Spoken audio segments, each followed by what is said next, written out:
I never expected my own sister Anna to be the one to betray me. But there she was, standing in front of our parents, claiming my idea as her own. Anna and I had always been close. Sure, we bickered like siblings do, but I trusted her implicitly. Sharing my business proposal with her felt natural, like showing a part of my soul to someone I knew would understand its worth. Our family dinners at the table were usually filled with warmth and laughter, so it was a shock when I stepped into the dining room that evening. She had gathered everyone, casually presenting the project I'd shared with her just days before. The words, my words, flowed from her mouth with perfect ease, as if she'd been the one to conceive them in the first place. I stood frozen, unsure whether to laugh or cry. My plan, which had been a dream slowly taking shape, was suddenly being unwrapped by someone else in front of the people whose opinion mattered most to me. Anna had always been articulate, a natural at capturing people's attention. I watched her effortlessly draw my parents into the vision I had so carefully crafted. My parents, unaware of the truth, beamed with pride. Their praise came pouring forth, unabashed and effusive, as they commended Anna for her brilliant idea. It was all I could do to keep my hands at my sides, fingers itching to shake sense into the situation. They even offered her the financial backing I'd been hoping to secure. For a moment, I entertained the idea of storming out, making a scene, demanding justice. Instead, I stood silent, rooted to the spot, with disbelief mingling with a growing sense of betrayal. A part of me wanted to believe this was some kind of misunderstanding, a mistake that could be easily rectified. Days passed, and I wrestled with my emotions, torn between confronting Anna directly and fearing the rift it would inevitably create. Alone in my room, I replayed our conversations over and over, searching for clues I might have missed, wondering how things had gone so wrong. My mind was a storm, each thought crashing into the next, yet I was paralyzed by the weight of the situation. Clarity, when it finally came, arrived in the form of Emma, an old friend from college. We had stayed in touch sporadically, but she was the kind of person who always knew what to say. I confided in her, opening up about the betrayal I had been keeping secret. Emma listened patiently, and her quiet support rekindled a spark of hope. Together, we began to work on refining the concept, breathing new life into the project.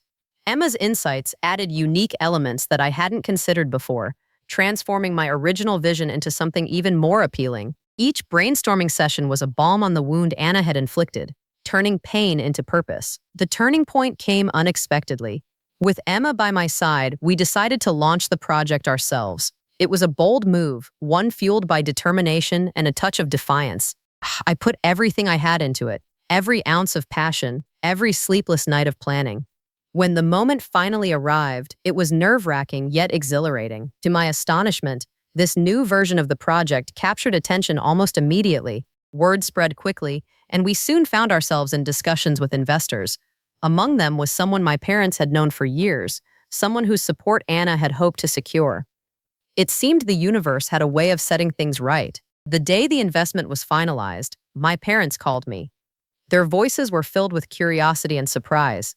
They had heard about the project, the one I had just launched, and wanted to know more. As I explained, leaving out the unnecessary details of past betrayals, I could sense the shift in their perception.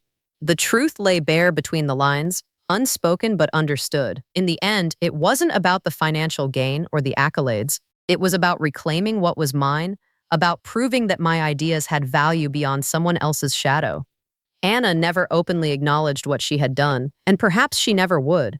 But the quiet pride that settled within me was enough. It was the feeling of justice served in its own subtle way, a quiet triumph over the storm that had once threatened to overwhelm me. We had been inseparable, Anna and I. We shared secrets, dreams, and everything in between. So when I developed a business proposal, naturally I turned to her. I wanted her to be the first to know, to celebrate with me, and perhaps even to join me on this journey. I didn't see it coming. The idea was simple yet innovative, something I'd been mulling over for months. It started as scribbles in my notebook, then transformed into a structured plan. Late nights, endless cups of coffee, and the glow of my laptop screen became my companions. Sharing it with Anna felt right. It felt safe. We sat in my room, surrounded by papers and sketches. I laid it all out, voice bubbling over with enthusiasm as I detailed every element. Anna listened intently, nodding occasionally, her eyes fixed on the pages before her. I mistook her silence for admiration. But then, as days passed, I noticed a shift. She seemed distant in our conversations, her responses clipped, her enthusiasm lacking. I brushed it off as stress, perhaps, or that she needed time to digest everything I'd shared. That was my first mistake, ignoring the tiny voice in my head that whispered of something darker. When the weekend arrived, we gathered for our usual family dinner. Everything seemed normal at first. Laughter, stories, the warm clatter of cutlery. Then Anna stood up. Her voice was clear, her expression poised. As she began to speak, I felt the world slow around me. She described the proposal, my proposal, with such conviction, claiming it as her own. She painted herself as the mind behind it all. My heart pounded so loudly in my ears that it drowned out the applause that followed. I couldn't speak, I couldn't move. Everything inside me screamed, but outwardly I was frozen. I wanted to tell them, not to expose her, but to reclaim my voice.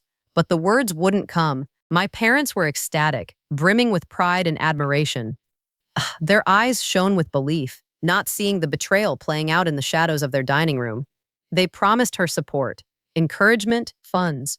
The lifeline I had hoped for was suddenly diverted, leaving me in disbelief. I sat there, my expression betraying none of the chaos within.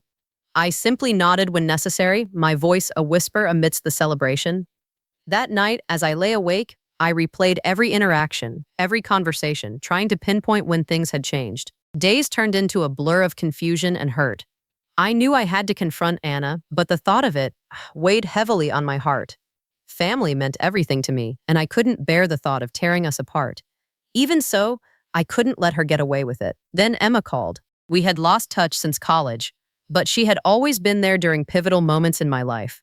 Her voice was a balm, soothing the raw edges of my pain. As I shared my story, she listened, her silence a comforting presence. When I finished, Emma offered a suggestion I hadn't considered. Why not join forces, she said, her voice a mixture of excitement and determination. Together we could refine the proposal, innovate beyond what I had initially envisioned. With Emma by my side, we spent late nights brainstorming and refining, adding layers that made the concept even more appealing. It felt like rediscovering something I had lost, a reminder that I wasn't truly alone in this battle. The day of the launch was exhilarating. Everything fell into place with a precision that felt almost otherworldly. And when our project captivated attention, I knew the tide had turned. Investors were intrigued, discussions ensued, and suddenly, it was my voice they wanted to hear. The investment my parents had set aside for Anna now found its way to the project they had unknowingly inspired. I never told them the full story. I didn't need to. The truth had a way of revealing itself even without my intervention. Anna never admitted to what she had done. Her silence was enough of a confession. Perhaps she would carry the weight of it, or perhaps she would let it slide into the recesses of her memory. Whatever the future held, I knew one thing. My ideas were mine, and no one could take that away from me. In the end, it wasn't about the accolades or the financial success. It was about reclaiming my narrative, about standing firm in the face of betrayal. The quiet satisfaction of having triumphed over the shadows was the real victory, a reminder that even in the darkest times, there is light within us all. And so I moved forward, grateful for the journey, for Emma's unwavering support, and for the quiet justice that had eventually prevailed. My heart dropped the moment I walked into the dining room. There was Anna, standing confidently at the head of the table, weaving a tale of innovation and brilliance that was all too familiar. The words she spoke were a haunting echo of the conversations we'd had, late into the night, as I poured my dreams into the open air, trusting her implicitly. As she embellished each detail of what she now claimed as her grand vision, my disbelief turned into a quiet, simmering anger. I felt the sharp sting of betrayal as she gestured wildly, painting herself as the mastermind behind every aspect of the plan I had so lovingly crafted. My parents watched her with admiration, their expressions full of pride and encouragement. They nodded along, oblivious to the silent drama playing out a few feet away. It was as if the ground beneath me had shifted, and I was standing on the edge of an abyss, unsure of my footing. Anna's eyes flicked to mine for a brief moment, and I saw something there. Something that wasn't guilt or shame, but assurance that she believed she deserved this. The realization struck me hard, a painful reminder of how trust can fracture so easily, leaving jagged edges that never quite fit back together. I wanted to scream out the truth right then, to unravel her facade and expose the lie she was living so comfortably. But as my parents continued to praise her, I found myself unable to speak, trapped in a whirlwind of emotions. My silence was not weakness. It was the only control I had left in that moment. Anna's performance ended to the sound of applause, the clinking of glasses, and voices full of warm congratulations. My parents spoke of support and investment, of pushing her idea into reality with the resources they had been quietly setting aside. It was like a knife twisting deeper with every word. I didn't argue. Instead, I captured each moment like a series of still photographs in my mind, storing them away for a later time. My silence was my shield, my refusal to play a part in her narrative of deceit. I would not give her the satisfaction of seeing my pain. Afterward, as everyone dispersed, the room felt eerily quiet. I stood there for a moment, alone with the echo of my thoughts. Anna lingered, avoiding my gaze, busying herself with clearing the table. Her avoidance stung, a final insult to my injury. I approached her, my voice steady, but tempered with the knowledge that this conversation was inevitable. "Congratulations," I said, my words carefully measured, devoid of the raw emotion churning inside. She paused, glancing at me with an expression that danced between acknowledgement and something unreadable. It was clear she didn't expect a confrontation then, and maybe that was what I wanted, to force her to face the consequences without the comfort of an audience or the distraction of her adoring crowd. "I hope it all works out," I added, my tone carrying an edge that couldn't be ignored. Anna finally met my gaze, her smile faltering, but she said nothing. A part of me had hoped for an apology, some sign of remorse, but her silence was a confirmation of the choice she had made. I turned and walked away, leaving her to whatever reality she had constructed for herself. The days that followed were a careful dance between appearances and underlying tension. We carried on as usual, with every exchange slightly strained, every smile a little more brittle. My parents remained oblivious, excitedly discussing Anna's project as if it were the genesis of something extraordinary. It was during one of these conversations that clarity struck me, and I realized that I had to reclaim my narrative, to step out from the shadows she had cast over my dreams. The path forward was clear, and I knew precisely who to reach out to. Emma. Emma was a beacon of inspiration and creativity, a friend who had always been a grounding presence in my life. She listened without interruption as I recounted the events. Her support was unwavering, a reminder that I was not alone in this battle. Together, we refined the project, breathing new life into the concept that had once been mine. With Emma's insights and our shared enthusiasm, we crafted something truly unique. It no longer mattered what Anna had taken because what we built was so much more than what it had started as. The launch came as a surprise to everyone, including Anna. The buzz was instant, with interest pouring in from unexpected corners. Seeing the project take flight in a way I had always dreamed of was exhilarating, a vindication of everything I had fought for. My parents were caught off guard by the success and the attention our project received, and they were equally impressed. Their investment, originally intended for Anna's venture, found its rightful place, aligning with their vision of potential and growth. It was as if the universe had aligned itself back into balance.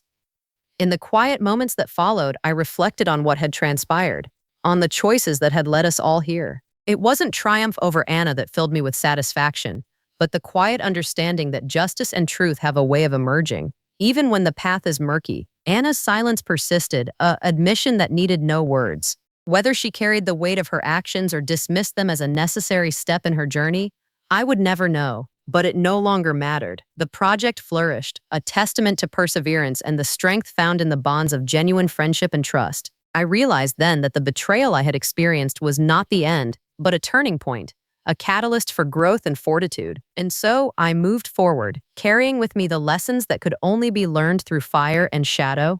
In the end, it wasn't about proving anything to anyone but myself. It was about standing firm, reclaiming my place in the story, and finding peace in the truth I had always known. My parents were still praising Anna when I finally found my voice. I stood there, watching as they offered her every ounce of support I had hoped for myself. It felt as if the ground shifted beneath me, rippling through my very being with a betrayal that left me breathless. Anna leaned into the attention, her eyes sparkling under the warm glow of approval that was never meant for her. I tried to catch her eye, to see some flicker of guilt or hesitation, but all I found was her smile. One that seemed to say she deserved this more than I ever did. I never argued, though. There wasn't really much I could say at that moment without unraveling right there in front of everyone. The dining room, once a place of comfort and laughter, now felt suffocating. closing in around me as the seconds stretched into eternity. For days, I kept to myself, my mind a storm of confusion and disbelief. Memories of our childhood, of secrets shared and promises made, played through my mind like a cruel reminder of what once was. I couldn't quite understand how Anna could have transformed it all into something so cold and calculated. There were moments when I almost confronted her, almost demanded she return what she had stolen. But each time, I was held back by the knowledge that whatever bond we had would shatter completely.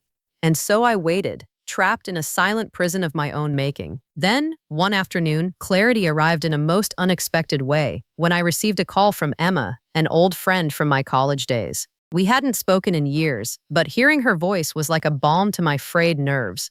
Emma had always been, and insightful, able to see through the chaos to the heart of any matter. When I told her what had happened, she listened carefully, her silence offering the understanding I so desperately needed. Emma was someone who had known me before all of this. Before the betrayal made everything feel uncertain, she reminded me of who I was, of the determination I had always carried within. Together, we dove into the depths of my original idea, shaping it into something even more compelling. Emma's creativity breathed new life into the project, adding layers I hadn't considered. It felt like a renewal, like the universe was giving me a second chance to set things right. The next few weeks flew by in a blur of planning and collaboration, our days filled with the kind of hopeful energy that had been absent for far too long. We worked tirelessly, often into the late hours, the growing excitement a reminder of why I had started this journey in the first place. Finally, the day came when everything was ready. Emma and I launched the project with little fanfare but immense anticipation, knowing that we'd done everything we could to make it a success. It was a risk, a leap of faith, but one we were ready to take together. The response was beyond anything I had imagined. It seemed people were truly interested in what we had created, with investments rolling in rapidly. My phone buzzed constantly with messages of encouragement and support, and I couldn't help but feel a growing sense of vindication. It didn't take long for my parents to notice. I remember the look on their faces when they realized what Emma and I had accomplished. As the truth began to unfold, their earlier conversations with Anna must have lingered in their minds, the discrepancies impossible to ignore.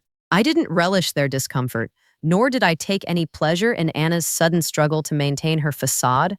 There was no confrontation, no grand revelation, simply a quiet shift in the air, as if a curtain had been lifted. Justice, in the end, had its own way of making itself known. And while Anna never came to me with an apology or explanation, I found peace in knowing the truth had emerged from the shadows. I realized then that my project was more than an idea.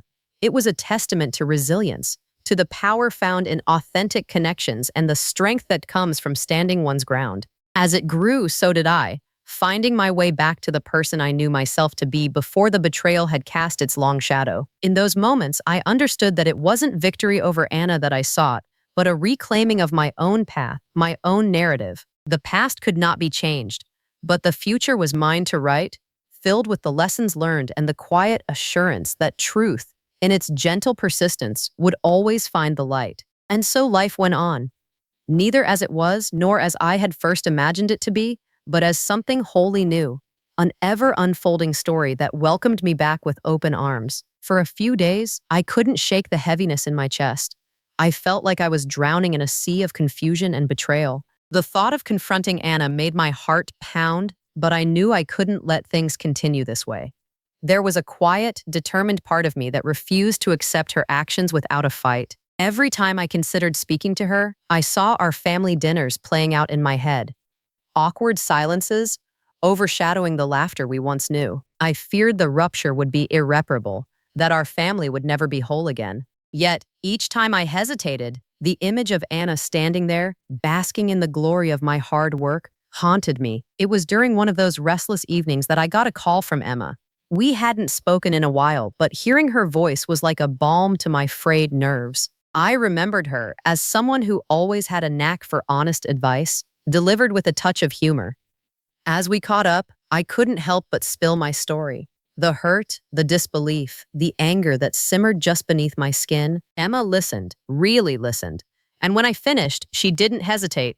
There was no judgment in her tone, just a thoughtful pause before she said, "Why don't we work on it together?" Her suggestion took me by surprise, yet it stirred something inside me, a spark that reminded me of who I was before all this. The idea of refining my project with someone I trusted felt not only right, but empowering. Together, we could breathe new life into it. With each discussion, each plan, I felt myself coming back to life. We threw ideas around, building upon what I had originally envisioned, adding layers that made it something even more unique. Working with Emma was seamless, reminding me of our college days when we'd pull all-nighters fueled by caffeine and shared dreams. As the project took shape, so did my resolve. The clarity I had been searching for arrived, not with fireworks, but with the assurance that I was finally on the right path. I felt stronger, knowing I was reclaiming what was mine in a way that focused on creation rather than confrontation. When Emma and I met, sometimes over video calls, other times at her small kitchen table, our discussions flowed effortlessly. We laughed, debated, and, yes, occasionally stayed up too late, just like the old days. This project became our shared endeavor, a testament not only to my original idea, but to the friendship and trust that now carried it forward. As our work progressed, I felt the tension with Anna receding into the background, replaced by a burgeoning excitement for what lay ahead. I would prove myself, and truth would follow its own course, weaving through the spaces where my voice had once been silent. As launch day approached, nerves fluttered within me, a mix of anxious anticipation and a resolute calm. Emma and I had prepared well, and the project had evolved into something I was truly proud of. I felt a quiet confidence that whatever happened next, I had already won a small victory by staying true to myself. When the day finally came, it was surreal. We unveiled our project with little fanfare but immense satisfaction. The feedback was immediate and overwhelmingly positive, drawing interest from investors, including my parents' attention. It seemed the moment of revelation was at hand, and the scales were about to tip. Our parents, intrigued, reached out to learn about the project that was suddenly on everyone's radar. They hadn't known it was mine, but as they connected the dots, understanding dawned, along with a shift in their perception. I saw it in their eyes, felt it in their questions. No words of accusation were needed. The truth had its own way of surfacing. Anna, for her part, remained silent, neither admitting to her earlier deceit nor acknowledging the truth now laid bare. But in that silence was an acknowledgement of its own, a retreat in the face of undeniable reality. Any anger I still harbored gave way to a deeper understanding. It wasn't about rubbing salt in the wound. It was about reclaiming what was rightfully mine. As the news of our success spread, Emma and I found ourselves swept up in a whirlwind of possibilities. Each day presented new opportunities, new challenges that we faced with renewed vigor. My parents, once unwittingly complicit in Anna's theft, now expressed their pride and support for the project as it flourished under its rightful owner. I didn't need an apology from Anna. The satisfaction of knowing that justice, not revenge, had been achieved was fulfillment enough. The knowledge that I had emerged from this trial with my integrity intact was a quiet but profound victory. In those moments, the sting of betrayal faded, replaced by the warmth of building something meaningful from the rubble. I was grateful for Emma's support, for her belief in me when my own had faltered. Together, we had not only salvaged the project, but elevated it to new heights. The past held its lessons, but I had chosen my path forward. With each step, I felt lighter, unburdened by the shadows that once loomed large. And though Anna's betrayal would always be a part of my story, it was no longer its defining chapter. As I looked ahead, the possibilities seemed endless, and I felt ready to embrace them all, with gratitude for the journey that had brought me here. This was my story. One of resilience and quiet triumph, a story I would continue to write, knowing that no betrayal could ever truly silence the truth. Reeling from Anna's betrayal, I was left with two choices: give up or fight back in my own way. After days of feeling lost, what I needed most was someone who understood the stakes and believed in me. That's when Emma re-entered my life. We'd bonded years ago in college over our shared ambition and creativity, though life had since taken us on different paths. Yet, when I called her and explained the situation, she didn't hesitate to support me. Emma brought a fresh perspective to my original idea, encouraging me to see beyond the limits I had set for myself. Together, we sat for hours, poring over every detail, refining the concept and weaving in elements that gave it new life. We focused on how to make it stand out, not just as a brilliant business proposal, but as something that felt authentically ours. As we worked, my anger began to shift into determination. Emma had a way of spotting the essence of an idea buried beneath layers of doubt. Her enthusiasm was infectious, and soon I found myself bubbling with ideas and possibilities I hadn't originally considered. We laughed over coffee as our plans took shape, and I felt the warmth of hope returning. One late evening, as we outlined the final stages, I paused and looked at Emma, gratitude filling my heart. Despite the betrayal, I knew that this was where I was meant to be, creating something with integrity and passion. I wasn't just competing with Anna, I was building something that resonated with my values. Emma suggested we add a community component to the project, something that not only generated profit but also gave back. It was this unique angle that truly set our proposal apart. We dreamed up workshops, mentorships, and initiatives that could foster growth and connection. Our shared vision was larger than anything I could have imagined alone, and it filled me with a sense of fulfillment I'd been missing. When we finally finished, the proposal felt like a piece of art, an embodiment of resilience and innovation. I could hardly contain my anticipation, knowing we had created something distinctively ours. The thought of launching it was both thrilling and nerve-wracking, but with Emma by my side, I felt steadfast and ready. The day came when the project was set to go live. I woke up early, heart beating with a mix of excitement and nerves. Emma and I double-checked every detail, knowing this was the moment of truth. As the clock ticked closer, I thought of my parents, of Anna, of how things might unfold. Yet, I was determined not to let fear overshadow the accomplishment. When we launched, the response was immediate and overwhelming. Within hours, we'd captured attention from potential investors, media, and the audience we most wanted to reach. The unique elements we added received praise, emphasizing the innovation and heart behind the project. I felt a rush of vindication seeing it all come together so beautifully. Anna's expression when she realized what had happened was one of disbelief. She hadn't expected me to come back stronger, hadn't foreseen that I could outshine her deception without compromising my integrity. My parents, hearing of our success from others, were finally confronted with the truth they'd unknowingly ignored. In their eyes, I saw a flicker of recognition, an understanding of what had transpired. But I held no intention to gloat. I didn't need their apologies or acknowledgement to know I had done right by myself. The project's success was validation enough, a testament to my ability to rise above and create something meaningful even in the wake of betrayal. With Emma's support, I had not only salvaged what was mine, but had turned it into something far greater. The quiet triumph I felt wasn't just about business or recognition. It was about reclaiming my narrative, proving to myself that I was far stronger than any act of betrayal could diminish. From that point forward, I chose to focus on what I could build, rather than what I might have lost. The potential ahead felt boundless, like stepping into a new chapter that was solely mine to pen. As I moved forward, the shadows of betrayal grew fainter, replaced by the light of possibilities I had created despite them. Emma and I worked in secret, poring over every detail of the project late into the night. Her living room became our headquarters, papers strewn about like leaves in the wind, each one a step towards reclaiming what was rightfully mine. The idea had been born in my mind, but it began to take on a life of its own, fueled by Emma's enthusiasm and my own determination. We refined every aspect, adding layers that not only improved the concept but made it distinctly new. It was something neither Anna nor anyone else could imitate easily. I felt a growing sense of confidence, like embers stoking a fire within me. The betrayal lingered, a shadow in the corner of my mind, but I was determined not to let it consume me. The turning point came when all the pieces fell perfectly into place. Emma and I launched the project with a quiet but calculated rollout. No grand announcements or press releases, just a simple, strategic unveiling to the right circles. The response was immediate, like a wave cresting over everything I had been through. The attention we garnered was beyond what I had dared hope for. And suddenly, we found ourselves in discussions with investors, the same ones my parents had promised to Anna. I didn't tell my family immediately. Instead, I watched from the sidelines as news of our launch spread. Anna's expression when she realized what we'd accomplished was something I'll never forget.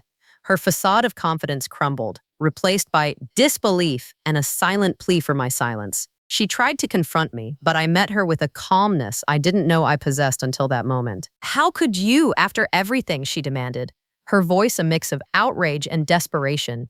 My response was simple, a mere shrug that spoke volumes. "I thought you liked the idea." I let the words hang in the air, a reminder of the choice she had made. In the days that followed, my parents couldn't ignore the buzz our project was creating. I received a call one evening from my father, his voice laced with both pride and confusion. He had heard the whispers, seen the momentum building. It was my turn to speak. to finally reveal the truth they had overlooked. Dad, the project everyone's been talking about, it was mine from the start, I revealed, my voice steady. Anna took it, but I took it back. There was a moment of silence on the line, a pause where I could feel him processing everything. His response was thoughtful, less about immediate reactions and more about understanding the scope of what had happened. "We owe you an apology," he finally said, words heavy with sincerity. "We should have known better." "It's in the past," I replied, "but now you know." In those words, I let go of the resentment that had gripped my heart for too long. With Emma by my side, we continued to nurture the project, and its success only grew from there. The investors, intrigued by our innovation, committed more than we had ever expected, ensuring that the work I had dreamt up in solitude now stood as a testament to perseverance and integrity. Anna, for her part, retreated into the background for a while. Our relationship was strained, but no longer defined by what had occurred. In time, I hoped we could rebuild some semblance of trust, but that depended largely on her actions, her willingness to recognize and acknowledge what had transpired. Meanwhile, the project thrived, evolving in ways that surprised even Emma and me. We expanded our team, inviting minds as passionate as ours to contribute and grow alongside us. Each success was a reminder of what had been accomplished, a light guiding us further. The justice that came from the truth being exposed was more than enough. I realized then that some victories are quiet, without the need for fanfare or retribution. The knowledge that I had upheld my principles, even when faced with betrayal, became my greatest achievement. It taught me the value of patience, the quiet strength found in integrity. The next time I saw Anna at a family gathering, the atmosphere was different. There was a tension in the air, a silent acknowledgement of what had passed between us. But as our eyes met, I offered a nod, one that spoke of understanding rather than animosity. I hoped it communicated my willingness to move forward, even if things would never be quite the same. Ultimately, the betrayal didn't define me or hold me back.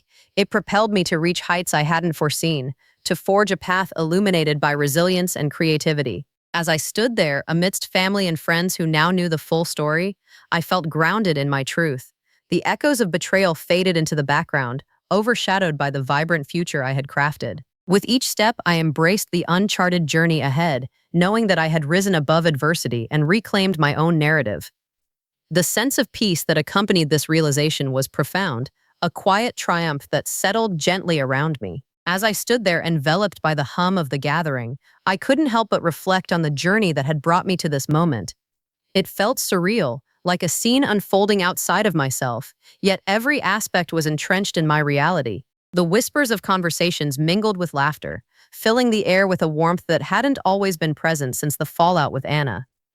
My mind drifted momentarily back to how it all began, to the shock and pain that had gripped my heart when I first realized her betrayal. Those feelings had, for a time, eclipsed everything else, but now, standing amidst a sea of familiar faces, I realized how far I had come. In the months following our launch, Emma and I had worked tirelessly, pushing the project to heights I could only have dreamed of. It was a testament to resilience, to the unrelenting pursuit of what I knew was mine. Each success we garnered became a silent proof of my perseverance and integrity. As the evening unfolded, I noticed Anna watching me from across the room. Her gaze was hesitant, a silent seeking of acknowledgement or perhaps forgiveness. I felt no need for confrontation, no urge to rehash the past. Instead, I offered her a nod, one that spoke of closure and understanding. It was time to move forward, leaving behind the shadows of what once was. The turning point came when Emma and I celebrated the signing of a significant deal, one that Anna had attempted to secure herself. As the news spread, the room went silent, the impact of the truth settling heavily. There was no triumph in Anna's eyes anymore, only a quiet acceptance of the path she'd chosen and the bridge she'd nearly burned. My parents, who had been caught in the crossfire of our conflict, approached me with expressions that carried a complex mix of regret and pride. I felt their silent apologies, the weight of their realization finally aligning with the truth I'd quietly upheld. Their support now felt like a healing balm, mending wounds that had lingered between us. With the success of the project, I had not just reclaimed my idea, but also something more profound. I had reclaimed my voice, my narrative, and the belief in my own strength. Standing there, surrounded by people who now understood the truth, That realization was liberating. The evening wore on, and as I mingled through the crowd, I felt lighter than I had in a long time. The burden of betrayal had been lifted, not through vengeance, but through tenacity and grace. It was a quiet triumph, one that didn't need overt acknowledgement to be felt deeply. Later, as the crowd began to thin and the night sky stretched beyond the windows, I took a moment to savor the calm. There was a certain peace in the understanding that life would move forward, perhaps unpredictably, but always with possibilities untapped and pathways unexplored. As I left the gathering, I carried with me the quiet satisfaction of having stood firm. I had chosen the high road, one not devoid of challenges, but rich in rewards that transcended the tangible. It was enough. The echo of the evening's validation lingered, a soft reminder that in the end, justice had not been mine to claim, but mine to embody. I stepped into the night, embraced by the knowledge that the future, my future, lay untainted and full of promise.